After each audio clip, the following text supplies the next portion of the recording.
Oke ya, balik lagi. Oke, mantap. Udah lama nggak bikin video, balik lagi di channel Generasi Muda Hutan Adat sambil jalan aja nih. Nggak usah buru-buru, tapi karena saya terlambat jam 11 siang nih. Karena ada kerjaan di rumah, tapi saya sempetin ke Tombak Mamereng, jadi ngeliat yang ada di Tombak gitulah, sekalian killing time atau menghabiskan waktu sampai jam 3 sore. Kebetulan juga ini tempatnya master kerja nanti masih jauh ya 5 menit lah jalan, mudah-mudahan. Agak ngebut, tapi kalau suara ngos-ngosan maklum lah, ini tanjakan ya semua ya, tapi tanjakan pendek, bukan langsung ngedaki gitu.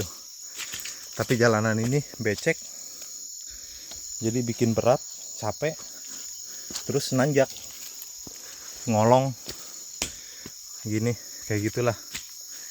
Ada master di sana, datang nyampe jam 11:30, langsung ngajak ngopi ya kan, biar langsung enak.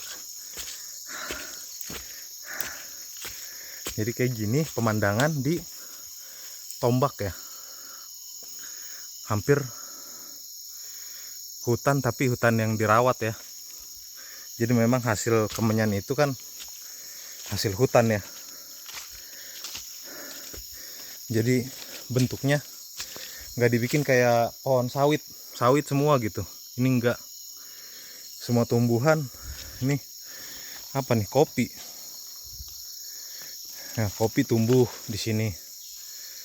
Nah, nih kopi. Jadi segala macam tumbuhan ada, sampai rumput ada.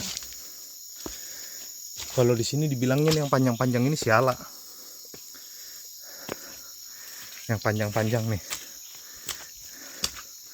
Ini jalannya mantep ya. Ini siala ya. Biasanya kayu ini bukan ditebang, tapi nanti dipecahin. Batangnya ini dipecah-pecahin gitu kan, dipukul-pukulin pakai golok atau pakai batu. Ntar banyak seratnya lurus kayak tali. Itu orang di sini dipakai buat tali, buat ngikat kayu bakar. Nah, kayak gini. Jadi banyak di sini. Ini coklat. Nih ya, buah coklat, tapi ini pohon coklat berarti nih. Ini buah coklat. Jadi apa dibilang ya? Memang bener hutan. Nih coklat lagi berbunga. Ya. Nih, dimakan binatang. Jadi kayak gitulah. Jadi ini bukan hutan ya, tapi tombak kalau kita dibilang. Jadi tetap hutan, tapi hutan yang bernilai lah, ada nilai ekonominya di sini sama etnisnya lah. Jadi dirawat, tetap nggak dijadiin hutan liar, tapi hutan yang dirawat dan menghasilkan gitu. Ini bambu.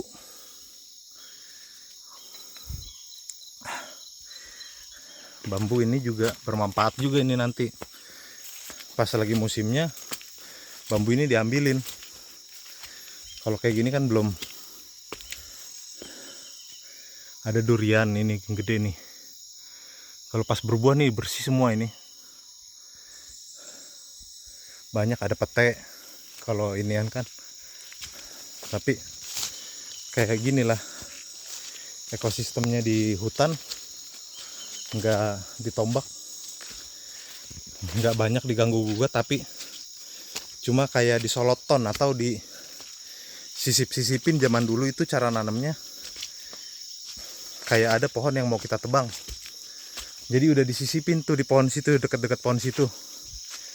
Bila mana 3-5 tahun lagi pohon itu berkembang, pohon yang besar ini ditebang, karena memang udah diperhitungkan waktunya untuk dibuat misalkan kayak mau renovasi rumah atau apa, itu udah siap di ini, nanti disisipin gitu. Tapi kayu di sini juga nggak sembarang yang ngambil. Kayunya memang yang sudah benar-benar dirawat dari zaman neneknya. Jadi dibilang kayu merah kalau di sini, atau sekelas jati ya. Dipakai buat ngebangun rumah. Jadi kalau kena air, dinding-dinding rumah itu malah makin keras katanya. Durian juga sama, kayu durian itu juga baru ditebang itu biasanya direndam di air, terus ditindih sama batu atau apa, jadi dia nggak melengkung. Setelah itu direndam agak lama baru diinin lagi, kayak gitulah. Jadi udah 5 menit, lumayan sambil ngejelasin. Ini bukan punya saya ya, punya orang, baru kerjakan ya. Ini juga ono, ini kayak gitu. Jadi kenapa sih punya orang nggak saya ambil aja gitu. Nih udah ada getahnya ya. Nah saya lewat gini, udah bawa kan bakul sama alat. Kenapa sih punya orang ini nggak saya ambil? Kan banyak yang nanya ya. Mungkin kalau di kota dibatasin pakai pagar, ya kan? Setiap batas itu sama orang lain dibikin pagar. Kalau di sini enggak nih batas. Ini batas orang yang di bawah lah, kami di atas. Nanti ada batasnya. Jadi orang yang di bawah sini pun nggak bakal ngambil yang ada di atas, yang di atas pun nggak bakal ngambil hasil yang ada di bawah. Di sini di Semardangyang karena ada namanya hukum adat, yaitu parpatihan. Ini sorry ya agak ini soalnya basah terus licin kayak gitu. Jadi di desa Semardangyang ada yang namanya hukum adat parpatihan namanya, yang sudah diwariskan turun temurun. Jadi untuk balok, kalau di sini balok itu perbatasan antar kebun. Jadi jaranglah ada istilah kehilangan kayak gitu. Jadi selain dari parpatihan juga pagernya itu diri kita sendiri yang lebih utama. Kejujuran diri kita mengambil dari punya orang atau enggak gitu. Makanya bingung kan, di sini batas itu nggak pernah itu dari dulu itu ya itu gitu batasnya. Jadi nggak dibikin kayak apa pagar atau ini, tapi ada memang tanda. Ini kelihatan ya, yang ke bawah ini punya orang, yang ke sini punya kami.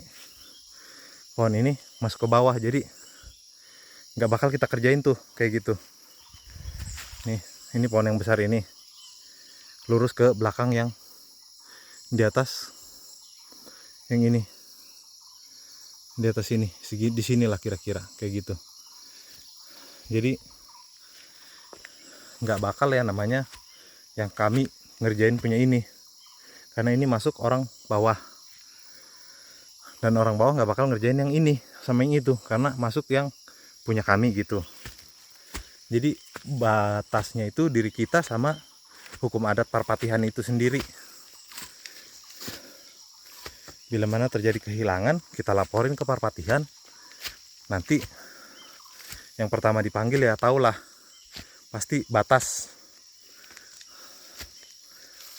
Untuk ininya kan batas yang di iniin. Ini sambil cerita-cerita jalan. Jadi tombak itu nggak cuman hamijon ya kayak kelapa sawit gitu, khusus gitu. Ini enggak, ada ini apa ini havea kalau di sini dibilang, atau karet. Ini pete. Jadi banyak lah. Ntar lagi ada pining gitu ya. Jadi hampir bermacam-macam ini pining. Jadi tetap ekosistemnya ekosistem hutan yang kita pakai, tapi untuk pengerjaannya ya kita pilihin juga pohon yang bisa tumbuh dan pohon yang tidak bisa tumbuh. Ini nggak kelihatan ya, ini pohon rambutan, itu pohon apa nih, nangka. Jadi banyak lah. Ini durian baru dibibitin kayak gitu. Ini pohon langsat, lacat kalau di sini, atau dukuh. Ya banyak lah dibudidayakan di tempat masing-masing gitu, di tombak yang sudah diwariskan turun temurun dan batasnya sudah diwariskan juga turun temurun. Jadi nggak bakal lari kita mengerjakannya. Bingung kan? Nggak pakai batas, cuma tahu patokannya aja gitu. Padahal kalau di kota harus dibikin tembok atau dibikin pagar ya. Kalau di sini enggak. Nah kayak gitulah kira-kira videonya hari ini, video perjalanan sama curhat-curhatannya, baru nyampe udah keringetan. Karena jalanan juga makin ini berat ya karena becek. Nanti saya tinggal nyari master ada di atas ini atau ke ujung sana. Pokoknya amazing lah. Satu batang rokok kayak gitulah kira-kira perjalanannya. Oke, makasih banyak buat yang selalu nontonin channel saya. Support terus channel saya, subscribe, like, terus jangan lupa bantu share supaya video ini semakin berkembang gitu. Oke, terima kasih semuanya. Salam dari desa kami Simardangyang. Horas.